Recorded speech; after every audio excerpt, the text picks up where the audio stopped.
Halo semuanya, pada video kali ini kita akan mengenali lebih jauh mengenai jenis disabilitas tuli agar kita dapat lebih memahami dan juga lebih mendukung teman-teman difabel secara lebih inklusif. Sebelumnya, perkenalkan, nama saya Marsha Sabita Natasha Maulia dari Psikologi Universitas Brawijaya, dan video ini dibuat sebagai syarat pemenuhan UAS mata kuliah Psikologi Disabilitas. Oke, pertama-tama apa sih dimaksud dengan disabilitas tuli itu? Jadi disabilitas tuli atau disabilitas rungu adalah kondisi ketika seseorang mengalami gangguan pendengaran sehingga mereka sulit mendengar sebagian suara hingga tidak dapat mendengar sama sekali baik pada satu maupun kedua telinganya.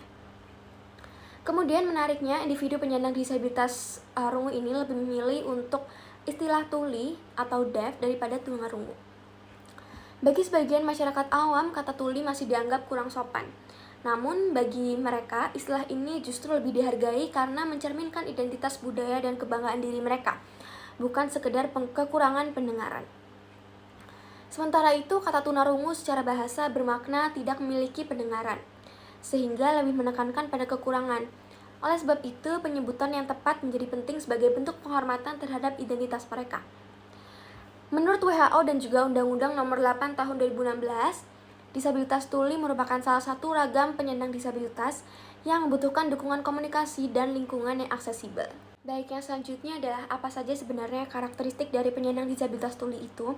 Jadi yang pertama, mereka kesulitan untuk merespons suara ataupun panggilan. Kemudian yang kedua, mereka lebih mengandalkan visual seperti membaca gerak bibir ataupun bahasa isyarat. Yang ketiga, perkembangan bicara dan juga bahasa mereka dapat terhambat jika tidak ada intervensi sejak dini. Kemudian yang terakhir, mereka lebih banyak menggunakan ekspresi wajah dan juga gestur sebagai bentuk komunikasi mereka. Kemudian terdapat beberapa bentuk intervensi ataupun bentuk dukungan yang dapat kita berikan kepada mereka. Yang pertama dari sisi medis, yaitu dengan pemeriksaan THT, alat bantu dengar, implan koklea, penanganan infeksi, dan juga terapi auditory training.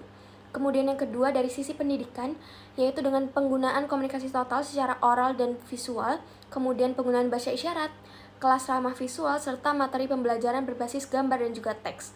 Kemudian yang ketiga dari psikososial, yaitu adanya dukungan keluarga, pelatihan komunikasi, serta konseling. Kemudian yang keempat, teknologi bantu, hearing aid, FM system, captioning, aplikasi speech to text, alat visual alarm.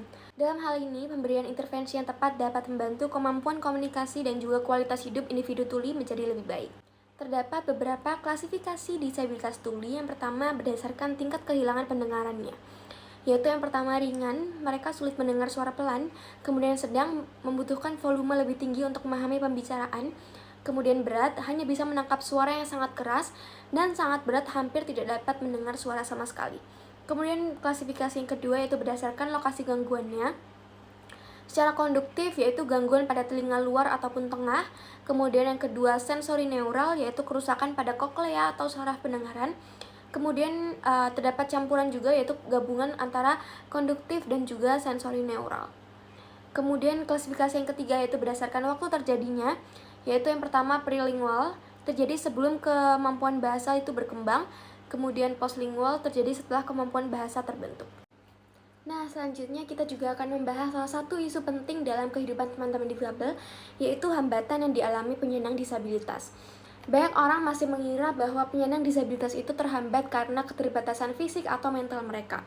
Namun sebenarnya hambatan terbesar justru muncul dari lingkungan dan juga masyarakat yang belum sepenuhnya inklusif.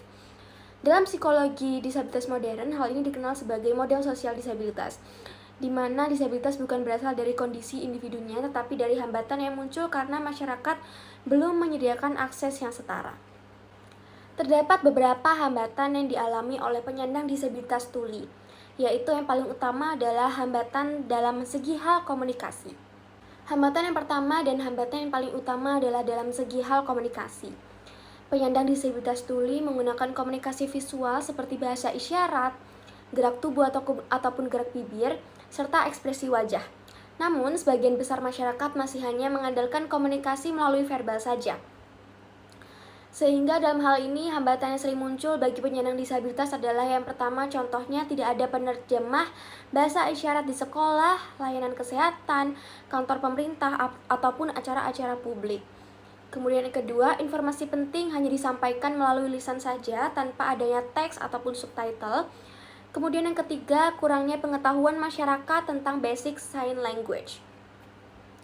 Akibatnya, penyandang disabilitas bisa memiliki kesulitan dalam memahami instruksi, tidak terlibat dalam percakapan, terlewat informasi penting, hingga merasa terisolasi ataupun tidak dihargai. Dalam hal ini, komunikasi yang tidak aksesibel juga menjadi sumber hambatan terbesar bagi komunitas tuli ataupun bagi penyandang disabilitas tuli. Hambatan yang kedua yang dialami oleh penyandang disabilitas tuli adalah dalam segi hal pendidikan. Walaupun saat ini pendidikan sudah semakin inklusif, namun kenyataannya masih banyak tantangan, seperti contohnya guru ataupun dosen ataupun sivitas akademik lainnya belum memiliki pelatihan tentang pembelajaran bagi siswa ataupun mahasiswa tuli. Kemudian yang kedua, bahasa pengantar hanya melalui verbal saja, bukan melalui bahasa isyarat. Kemudian yang ketiga, masih terdapat materi yang tidak berbasis visual ataupun sehingga sulit dipahami. Yang keempat, minimnya komunikasi total dan media pembelajaran alternatif. Dalam hal ini membuat mereka berpotensi kesulitan mengikuti pelajaran, kemudian tertinggal dalam segi hal akademik, dan yang ketiga, sampai kurang mendapatkan kesempatan pengembangan diri. Padahal ketika komunikasi disesuaikan, mereka dapat berprestasi sama baiknya dan sama halnya seperti mahasiswa atau siswa yang lainnya. Hambatan yang selanjutnya ada hambatan terkait akses informasi dan juga teknologi. Informasi publik, berita, dan juga layanan daring seringkali tidak aksesibel bagi penyandang disabilitas tuli. Contohnya video tanpa closed caption, kemudian layanan darurat hanya melalui via telepon, bukan melalui via chat. Kemudian yang ketiga, panggilan medis diumumkan secara lisan tanpa teks. Sehingga dalam hal ini ketika akses informasi tidak dipenuhi, hak mereka sebagai warga negara pun juga ikut terbatasi. Kemudian yang selanjutnya, hambatan yang seringkali dialami oleh penyandang disabilitas tuli adalah terkait dunia kerja. Dalam pekerjaan, penyandang disabilitas tuli seringkali menghadapi stereotip bahwa mereka tidak bisa berkomunikasi dengan baik, kemudian rekrutmen tanpa akomodasi, misalnya wawancara tidak bisa bahasa isyarat. Kemudian yang ketiga, minimnya teknologi bantu seperti speech to text di kantor ataupun di perusahaan ataupun di tempat kerja. Kemudian komunikasi rapat hanya melalui lisan saja tanpa dukungan visual. Padahal jika dilihat mereka mampu bekerja profesional dan jika diberi akses komunikasi yang layak. Hambatan selanjutnya yang juga dialami oleh penyandang disabilitas tuli adalah hambatan terkait interaksi sosial dan sikap masyarakat. Ini adalah hambatan yang paling sering tidak disadari oleh kita, yaitu beberapa sikap yang mungkin berdampak buruk bagi mereka seperti menganggap mereka tidak mampu ataupun perlu dikasihani. Kemudian juga seringkali kita menghindari komunikasi karena takut dipandang salah. Kemudian adanya pelabelan atau kita melabeli berdasarkan keterbatasannya, bukan siapa dirinya. Nah, sikap seperti ini dapat membuat penyandang disabilitas tuli merasa rendah diri, tidak diterima, hingga sulit untuk bersosialisasi dalam komunitas umum atau dalam publik. Padahal, komunikasi bisa dibangun dengan saling belajar dan juga saling menghargai terhadap satu sama lain. Nah, selanjutnya yaitu juga terdapat hambatan dalam hal kebijakan dan juga infrastruktur. Meski sudah ada perlindungan hukum, implementasinya masih belum maksimal, apalagi di Indonesia. Minimnya penerjemah bahasa isyarat pada layanan publik, tempat umum tidak menyediakan informasi visual, kemudian juga kurangnya fasilitas dan anggaran untuk aksesibilitas seperti lift dan yang lainnya. Sehingga dalam hal ini kebijakan yang tidak inklusif juga dapat mempertahankan ketidaksetaraan bagi mereka. Sehingga dalam hal ini kita perlu untuk mengubah cara pandang kita terhadap mereka, yaitu penyandang disabilitas tuli, bahwa kesulitan yang dialami mereka bukan semata-mata karena tidak bisa mendengar, namun karena sistem sosial yang belum memberikan akses yang setara, terutama dalam hal komunikasi, pendidikan, informasi, pekerjaan, hingga interaksi sosial.